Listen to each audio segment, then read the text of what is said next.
Jason Poster from Boca Raton, Florida, and welcome to another No Spin Celebrity Lip Edition. We have a new Bajaj from Oklahoma. Say hi. Hi. Duncan Hughes from North Carolina. Hi there. Mark Epstein from New York. So we got some heavy hitters.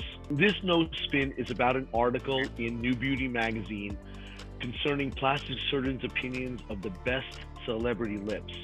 So we all do a ton of lip injections. It's part of our normal day-to-day practice, either with filler or fat.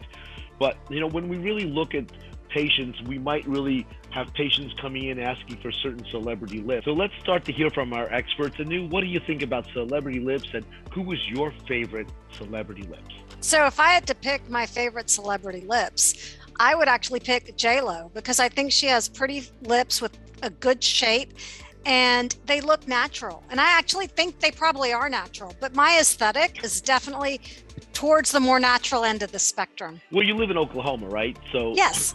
You got big people, not big lips? Well, okay, so my theory is that patients choose their plastic surgeons with similar aesthetics, right? And so if you want the big lips, you go to the big lip plastic surgeon. I'm more of the natural plastic surgeon kind of approach. So are you saying that no one's coming to me for hair transplant? Probably. No, but I think patients come into my office and they come in and they tell me they want to look natural. Duncan, what do you think? I have the same thing in North Carolina. Again, big people, not big lips, but they're not coming for the most part, unrealistic expectations. As far as favorite celebrity lips, I agree. I like a little more conservative, a little sexier, a little less big. So I'm going to say Charlize Theron. It's pretty good. Mark from Long Island, do you have big lips or big people there? We have a little of both. It's all over the place. I mean, there is no consistent. I had a woman come in with lips the size of Hebrew national francs, and she wanted more. And so, I was happy to accommodate, and she was happy, but it's quite a bit bigger than I would like. I see people who want the does she or doesn't she look, and I also see people who want to make a statement. And we're doing some cool techniques. We're now doing my PA injector does these Russian lips. Just saw it this week. The results are just off the chart. What's a Russian lip? It's a different pattern of injection, more of a vertical pattern, but it gives a really nice shape, an upward poof. My esthetician was the guinea pig for the first injection, and her lips are just amazing. So I guess I like, a little bit of extra fullness, but not too much. So I got two questions for you. Celebrity lips. Who's your favorite? I like the classic Angelina Jolie. Yeah, they're done, but she's a pretty woman, and no one's saying, all right.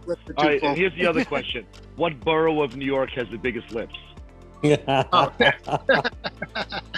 Probably Brooklyn or Bronx. Staten Island? No, I don't think so. No, Brooklyn or the Bronx? Wow, that's pretty good. So I'm going to go with Julia Roberts. Okay. Classic, nice white smile, big lips. I like her lips. So that's pretty good. So are you guys everyone's still doing a lot of lip injections? Yeah, definitely. I think it's still there. It's going to be popular for a long time. And I think it's getting.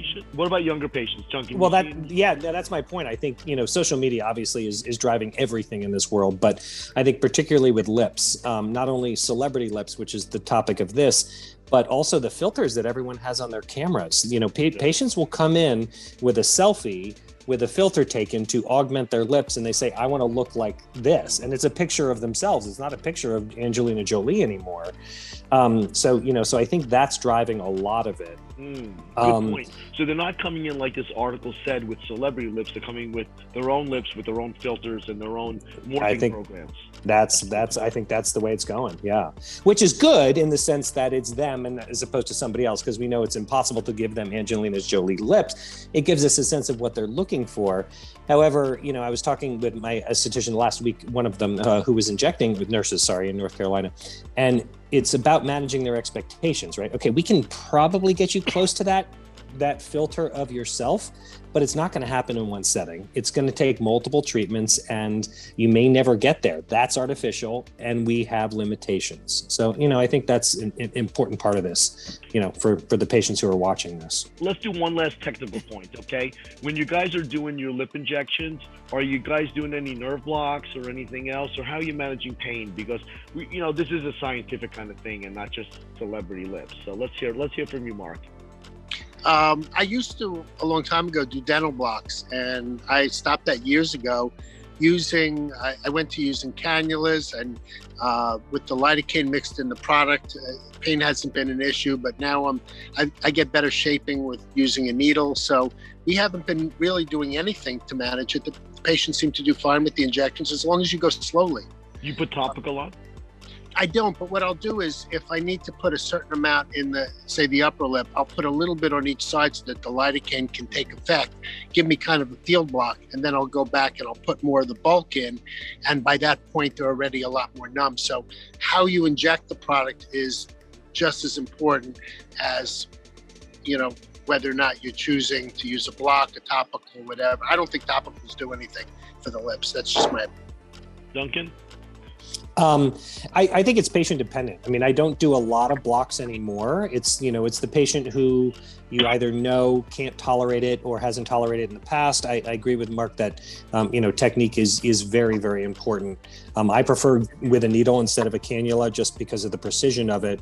I like that point of just starting with maybe with a little bit on top just to get the lidocaine to diffuse a little bit. I like that's a good point. And some patients just say, give it to me. I agree topical is probably more psychological than efficacious though. Anu?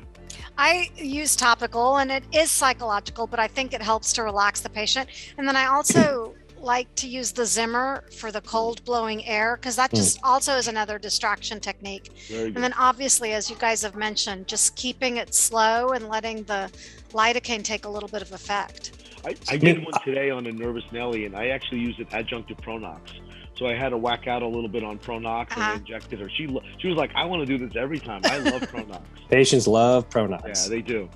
They really do. It's a nice adjunct, especially for the nervous Nellies.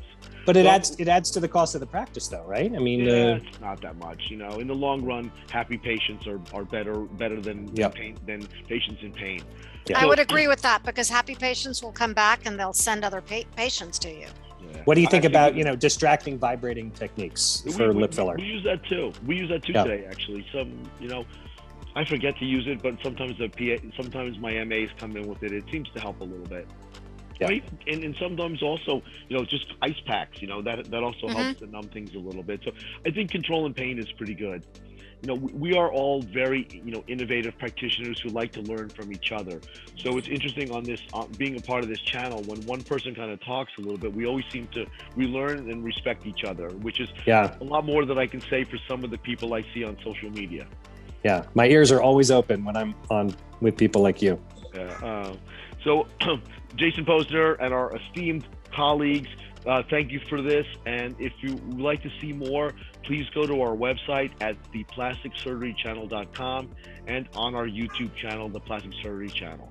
Thank you all, and we'll see you guys all in a couple of weeks. Thanks. Have a good night.